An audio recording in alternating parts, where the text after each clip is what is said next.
Now listen, all the stories contained within here are retold as they were originally recounted and may not be suitable for young'uns or those with a sensitive disposition. Listener discretion is advised, y'all. Tom was a ladies' man. Oh, sure, he was a good-looking man, taller and leaner than most, with a mop of curly brown hair on his head and bright green eyes set into a face just made to stare at. And he had a steady job at the tannery, too. Tom even lived in one of those old company houses. You know, west of Gatlinburg, south there yonder of Knoxville a bit.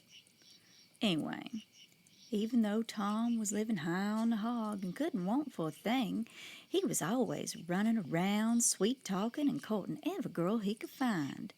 Soon enough, though, that old tomcat, he'd made a name for hisself as a scoundrel in Walland. Most of Miller's Cove, too, and no self-respecting woman in that area would even lay eyes on him. Well, that didn't set too well with old Tom. So he started making the rounds a couple of towns over. You know, in Melrose and Townsend, when nobody knew his reputation. So now the way I heard tell of it was, one night Tom was out kicking up his heels in Townsend when he laid his eyes on the prettiest gal he ever did see in his whole life. All through the night, Tom looked around and asked about the girl, and he eventually learned that she was the town's sweetheart, Miss Eleanor. Everybody in Townsend loved Miss Eleanor. She was kind and giving to everybody she met. Miss Eleanor could always be found at a church function, lending a hand or leading a charge to help those in need. And she was beautiful, too. Tall and slender, with eyes like pools of lake water on a stormy day, and skin so pale it looked like fine porcelain, I hear. And Miss Eleanor was always put together with her jet black hair pinned just so, and her dresses were always pressed and starched to perfection. Why, it was no wonder that old Tom set his sights on Miss Eleanor the instant he saw her. Once Tom had had enough of the old liquid courage in him, he staggered on up to Miss Eleanor and he asked her to dance. She agreed with a smile, and the two of them drank and danced for the rest of the night. Late into the night. Well, as you can imagine, Tom and Miss Eleanor, they hit it off like peas and carrots, and soon enough they was courting all over Townsend. It was heard told that Tom had never felt such a way about a woman before, and he was pert near sure he'd found his bride. Whispers about the two young lovebirds had started slipping from mouth to ear like water running from a spigot. Not because they were such a handsome couple, mind y'all, but because that Miss Eleanor, well, she was already somebody else's bride. Poor old Henry. Even as a child, he was the most gentle of giants. He loved reading books on science, and he was always taking care of the animals on his daddy's farm. By the time he was done growing, that Henry couldn't even walk inside the house without dunking down or turning sideways. Why, the only reason he didn't go fighting that first war was 'cause his feet was too flat, and they'd probably have to cut a tent to make a uniform big enough for him. Lots of gals in Townsend were sweet on Henry and would do most anything to catch his attention. But Henry, well, he only had eyes for Miss Eleanor. Since that first day when he saw her skipping rope in the schoolyard, he was forever lost to Miss Eleanor's charms. Once she was old enough, Henry started calling on Miss Eleanor, much to her mama and daddy's delight. It warn't no time at all till the whole town was celebrating Henry and Miss Eleanor's wedding. Why, you would have thought the Queen of England herself was walking down that aisle of that old Baptist church. You know, most folks would have said Henry and Miss Eleanor was still newlyweds. They'd been married for barely 2 years, but what with Henry gone all the time cutting timber for the logging company, Miss Eleanor was mighty lonesome in that house all by herself with her husband gone and no babies to take care of. There was a bit of tongue wagging about Miss Eleanor riding the train up to Elkmont to socialize with those upper crusts that came over from Knoxville and Maryville to stay in that lodge they built up there. But no one could prove anything. It wa'n't till Tom and Miss Eleanor started stepping out in broad daylight that the gossip started tearing through that cove like a thunderstorm rolling down the mountain. At first, Henry wouldn't believe the talk about his wife, or so the story goes.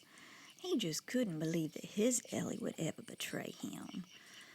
Why, she knew the only reason he was away from her's 'cause he needed to work to provide for them. Soon he'd have enough money, what with the sale of his daddy's farm and his savings, to move him up to Knoxville so he could start schooling to be an animal doctor while she worked in one of those fancy dress shops like she always wanted. He just couldn't believe she was being untrue to him.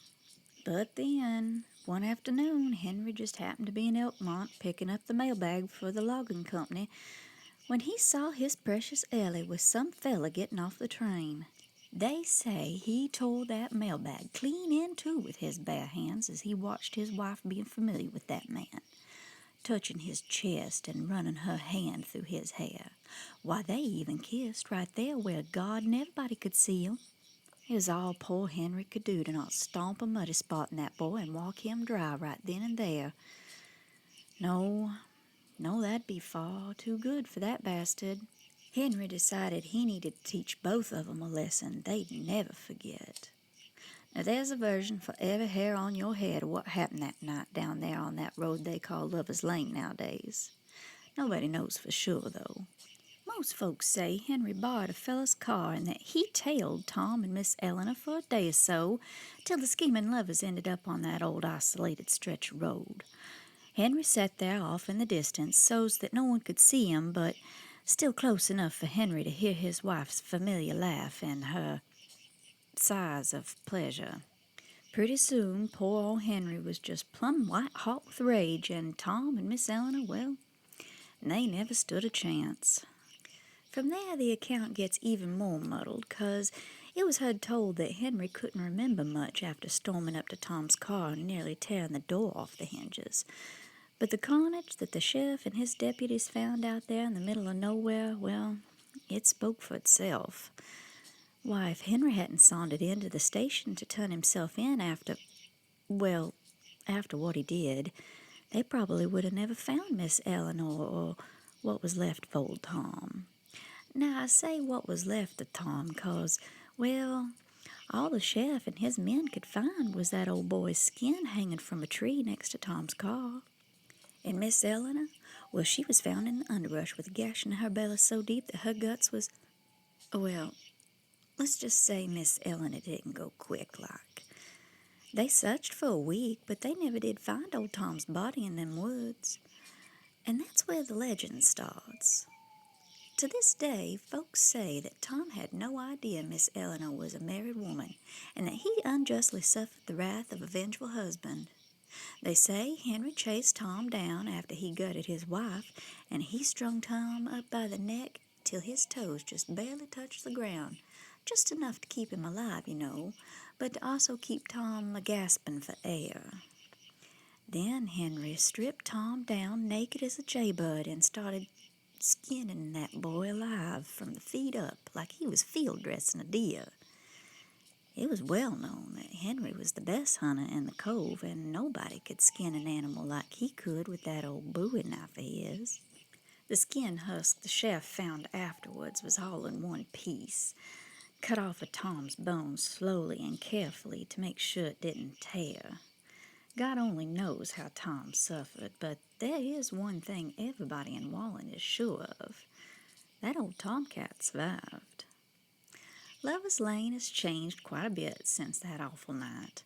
There's houses from old Wallen's highway up to Cause Creek Road nowadays, but there's still a few hidey holes here and there for young'uns to slip off into for a bit of private time with their sweethearts.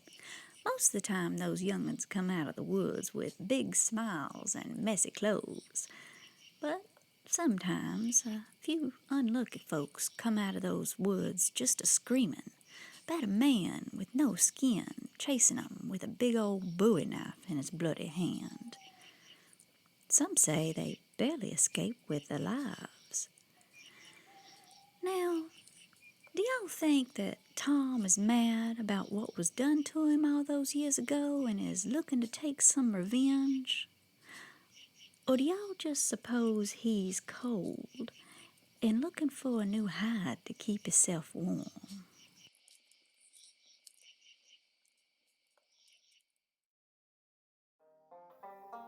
Well, hey there, y'all. I just want to take a bit of time to welcome y'all and thank you for stopping on by. My name is dloumcavoy, but y'all can just call me Miss Dahlia. And this here little slice of heaven y'all stumbled upon is Haint's Hollow, home of Southern Haint Stories. This is where y'all can find all the stories I've gathered from all over the American South to share with you kind folks. So if any of y'all just so happen to have a good Haint story you want to share, well, then you just be sure to let me know in the comments below. While y'all are down that way, make sure you take a gander at the description so y'all can visit all the lovely individuals who help make Southern Haint Stories possible. Folks like Relaxing Sounds, Unsplash.com, oh, and Clifton Hicks, to name a few. And if the spirit just so happens to move y'all, feel free to stop by the Southern Haint Stories Patreon page to see what's going on over that way too. Thank you all so very, very much for coming on over and sitting a spell with me. I cannot tell y'all just how much it means to this old black heart of mine to be able to share these wonderful stories with you kind people. I'd love to know what y'all think, so leave a comment for me. That way y'all can help me build this into something we can all love and enjoy. Now y'all go on and have a lovely day now, you hear? And make sure y'all mosey back in 2 weeks for another Southern Haint story to creep up under y'all's skin.